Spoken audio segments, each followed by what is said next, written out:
What is up, YouTube? It's Lions Fan Express coming at you with that man-to-man press. And in today's video, I'm going to give you guys my top 10 prospects that the Detroit Lions should consider drafting at pick number 6. Now, this is going to be a two-part series because the Lions have 2 draft picks in the first round. So I thought I'd break it down to see what they're going to do at pick number 6 and then also what they're going to do at pick 18. Because I think pick number 6 definitely dictates what they're going to do or if they end up picking at number 18. So with that being said, I've been watching a lot of film, broken down combine stats, and just other resources just to kind of figure out what the best prospects, in my opinion, for the Detroit Lions are heading into the 2023 NFL Draft. So I'll give you guys a look at this and see what you guys think. But starting off at number 10, I have offensive tackle Paris Johnson Jr. Now, he's a little bit of a wild card because the Detroit Lions actually have one of the better offensive lines in the NFL. But the thing I like about Paris Johnson Jr. is he's versatile. He can play offensive tackle, but he also has experience playing right guard. And the Detroit Lions, in my opinion, have a really good offensive line, but what's the one position on that O-line that is considered, maybe a weakness or maybe not as good as the others? And it's right guard. So if you need a right guard, and this is kind of like an all else fails type of, player if you pick him, like, if you want to pick him in the top 10, that's fine. He's definitely positional value. You can pick offensive linemen in the top 10 if they're elite. I definitely think Paris Johnson Jr. is a first-round pick. Definitely wouldn't be my first choice, but if the Lions wanted to go this route and all these other players in front somehow, some way were off the board, or they just didn't consider, wanted to go this route, definitely consider taking Paris Johnson Jr. With that 6th overall pick. At number 9, I have cornerback Devin Witherspoon. So I really like Devin Witherspoon. He's feisty, a little bit of a ball hawk. He's a hitter. Brings that tenacity that the Lions like. Unfortunately, he does play the cornerback position, and while I still think that it's a need for the Detroit Lions, I'm not big on taking a cornerback at pick number 6. This would definitely be more of a trade back option in my opinion, but I definitely wouldn't be upset if they drafted Devin Witherspoon because he does bring a lot of good things as a player, for the defense, and that would definitely improve the secondary as well as help out the overall defense as well. At pick number 8, it's kind of similar. I have Christian Gonzalez. He's an athletic freak, just blew up the combine. And his tape, kind of tells you guys that he's definitely a really good man coverage corner. He had 4 interceptions last season. He's tall. He's got speed, agility, all those intangibles that you look for in a cornerback. He doesn't miss a lot of tackles either, though he's not a very willing tackler at times. So his run defense is a little suspect during the game. But overall, really good player. Again, not the position that I would probably go with at first, but if he's on the board and with all things considered, they could definitely take a shot at him at pick number 6. At number 7, I have my number 1 cornerback, Joey Porter Jr. Now, the reason why I like Joey Porter Jr. is because he's lengthy, he's tall, he's not the most athletic, he's not the fastest, the quickest. He doesn't even have the best production out of the other 2 cornerbacks, but that length, that size, the NFL blood that runs through his veins. His dad played in the NFL as well. I loved his tape, and I think that he can definitely be a true, number 1 cornerback in the league. And I'm definitely excited, if the Lions decide to pick him. Wouldn't be my first choice because I think that cornerback is kind of a more of a secondary need than a primary need, especially when you're picking so high in the draft. You really want to pick someone that you're really sure can be like a Sauce Gardner type player if you're picking at that position. So while there's not a Sauce Gardner in this draft, definitely think that these guys are good, really good players that could be elite one day. Pick number 6, I have edge Tyree Wilson. Really big on Tyree Wilson. He's versatile. He can play kind of as a 5 tech, or he can do the stand up 3-4 linebacker kind of role. He really reminds me of Jadeveon Clowney. And he's athletic. He's strong, good run stopper, and he's still developing as a pass rusher. So he's got some upside there as well. If they wanted to take a shot at him, I've heard that some things from some sources that he might even go in the top 3. But if he's there, definitely wouldn't mind taking him and adding him to bolster up that defensive line. At pick number 5, I have edge Myles Murphy. Now, this might be a little bit of a controversial player to have so high, but hear me out. I really like Myles Murphy. At the beginning of the process, I watched his film, and I just thought he was a really good player, and I actually have him as my number 2 overall edge rusher in this class.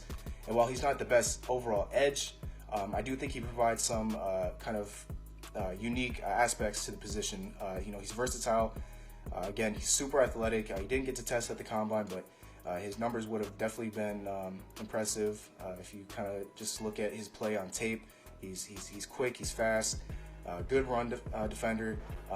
He's actually developing still as pass rusher as well. That's why I kind of have him and Tyree Wilson kind of the same level, but he also has a little bit, I think, more pass rush moves that he does utilize. He just needs to kind of like hone those skills a little bit better. I really actually, he actually cut down from 270 to like 260 at his pro day. So I think he's definitely trying to pursue a position at edge. I actually really liked him if he would have bulked up a little bit and maybe shifted into more of an interior defensive line role. That's what he did in high school. He was 300 pounds and one of the better prospects coming out. But I understand, he wants to make his money getting to the passer, and if he wants to do that, that's fine. It does kind of remind me a little bit of almost a Rashawn Gary type. I think he's going to take a little bit to develop for him. He's not going to be right away like a superstar, but the reward of having a player like him on your team is definitely something that all GMs should consider. But yeah, I have him at number 5. Number 4, I have quarterback C.J. Stroud. Now, C.J. Stroud is one of the better quarterback prospects in this draft. He's from Ohio State, had a really good season, had a really good pro day as well, had a really good combine, but for me, it's the tape. You just watch his tape. He's super accurate, makes good decisions, has the ability to scramble outside the pocket if need be, but he's definitely a pocket passer first. Yeah, there's a lot of things to like about C.J. Stroud. Of course, the taboo of taking an Ohio State quarterback, it for most part, it really hasn't worked out for most teams. But I think that Ohio State is definitely kind of setting up players of his caliber to be maybe not the best quarterbacks, because usually they rely on their athleticism. Whereas C.J. Stroud, unlike most Ohio State quarterbacks, relies more on his arm. So I think that he can definitely, if any quarterback can break the trend, it's definitely him. But when it comes to the Detroit Lions, I know a lot of people are kind of debated about this, whether they should take a quarterback early or later. If a quarterback falls at your lap, you have a couple options. You can either trade back, or B, you could take the quarterback. And to me, if C.J. Stroud is there, definitely tempting. I would definitely consider taking him at that spot based on who was still left on the board. But with all things considered, he's a great quarterback prospect and definitely someone that you should look out for in the draft. At number 3, I have quarterback Bryce Young, former Heisman winner. I think his stock has gone a little bit down because he didn't participate in the NFL Combine, and he also measured in at only about 5'10" and a half, so about Kyler Murray's height. He did weigh in at about 204, so he has bulked up a little bit, which is good. You definitely don't want someone who's under 200 pounds because you're just not going to be able to withstand the hits in the NFL season. But when it comes to Bryce Young, other than his physical limitations, he's got everything you look for in a quarterback. He's got the vision, the focus, the drive, the decision making, playmaking ability. He's just a superstar quarterback. He definitely reminds me of a more mobile Drew Brees, and I think a lot of us, obviously would probably want Drew Brees on our team. Again, not saying that he is specifically Drew Brees, but his play style is definitely leans more towards that kind of player. Maybe more like Russell Wilson as well in that aspect. Maybe a little bit more agile and can kind of use his legs a bit. But again, a pass first quarterback, and he makes his team around him better. And we saw that this season, that he kind of elevated a team that wasn't as talented as it was the previous year. So really high on Bryce Young. He's my number 1 quarterback. A lot of these guys probably aren't going to be there at number 6, but if the case that he does fall to 6, Brad Holmes definitely has to make a decision there if he wants to take a quarterback that can sit behind Jared Goff or get a king's ransom by trading back. At number 2, I have his teammate, Alabama edge Will Anderson Jr., the best edge in this draft. He had a monster season in 2021 with 17.5 sacks. And while his 2022 tape wasn't as impressive, in my opinion, he definitely has that it factor that you look for in just a defensive player. He can get sacks. He's definitely an effective pass rusher. He can get pressure. He's strong enough where he can play on the edge and defend against the run. Though, you'd like him to maybe add a little bit more strength to that part of his game, so he doesn't get pushed around at the next level. But Will Anderson, he's definitely a great prospect, and imagine putting him and Aiden Hutchinson on either side would be just absolutely nasty. You wouldn't have to just game plan against one edge rusher, but two. And to me, you can never have enough edge rushers. That's why I have a lot of edge rushers on my list, because even though the Lions, have some good edge rushers already on their team, you can always get better. And always, if you can get to the quarterback, that makes life for your whole defense so much easier. So definitely, if the Lions, if he's somehow slipped to number 6, very unlikely, but if he slipped to number 6, I would 100% consider taking edge rusher Will Anderson Jr. He's just that type of player. And let's be honest, we need dogs on defense. We need superstars. We need players that can, change games. Will Anderson is one of those rare players in this draft that can do all those things. And at number 1, before I tell you guys that, make sure you guys like, comment, and subscribe. And again, this is going to be a little controversial, but strictly speaking on him as a prospect on the field, for me, it is Georgia defensive tackle Jalen Carter. Of course, he has his off-field issues that are still trying to be resolved at the moment, and whether you feel a certain way about it or not, just as a prospect perspective, he is one of the better prospects in this draft. Just amazingly talented.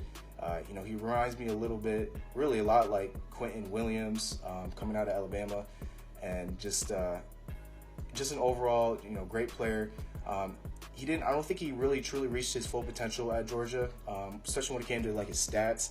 His stats weren't very impressive or dominant like they probably should have. But you put him in an NFL system, get him in the right, coaching. I think this guy can be a beast. Definitely is somebody that can, stop the run, take on double teams, and has pass rushing upside as well. You definitely want a monster like that, inside your defense, in the interior, because he can blow things up and make life just terrible for the opposing offensive line and quarterback. So really like him as a prospect. Of course, we're going to have to see how things check out with him, with his off-the-field issues. But at the end of the day, here's my opinion on that. Just a little side note. We've all done some terrible things, but at the end of the day, it's how we respond from those things, if we learn from them, because if it's something that, you just continue to make that mistake, then, it becomes an issue, becomes a problem. But again, I'm not saying that, what he did or what, occurred was, was definitely unfortunate, and, I'm not making excuses by any means by that, but, sometimes you got to give someone a chance to, so they can kind of show you what they got, and that, they can be on a little bit of a redemption arc. So, plus, if we had to be honest, Brad Holmes wearing the villain t-shirt, kind of, it does kind of add up a little bit as a, prospect. But, yeah, those are my top 10 prospects that I think the Detroit Lions should definitely consider drafting. In fact, I'm like 95% sure if the Lions stick at pick number 6, one of these guys will be a Detroit Lion. That's just how strongly I feel about it. Unless there's any surprise picks or anything that crazy happens in the draft, definitely look for one of these names to be called on draft night. If you guys feel differently about this, please let me know in the comment section down below. I'd love to have a discussion about it. But yeah, these guys I think really are, guys that can really impact a game, that can come into Detroit and embody what, Detroit is about, and just help this team be a better team. We just need playmakers. We need talent, and we can't be super selective about, who we pick and choose at this moment, because right now the Detroit Lions are on the cusp of being, going from, from the bottom of the league to a good team to even now, potentially a great team. But to do that, we got to add some talent to that team, and this is a perfect opportunity in the draft to do that. So with that being said, I hope you guys liked the video. Stay tuned for part 2 with the pick number 18.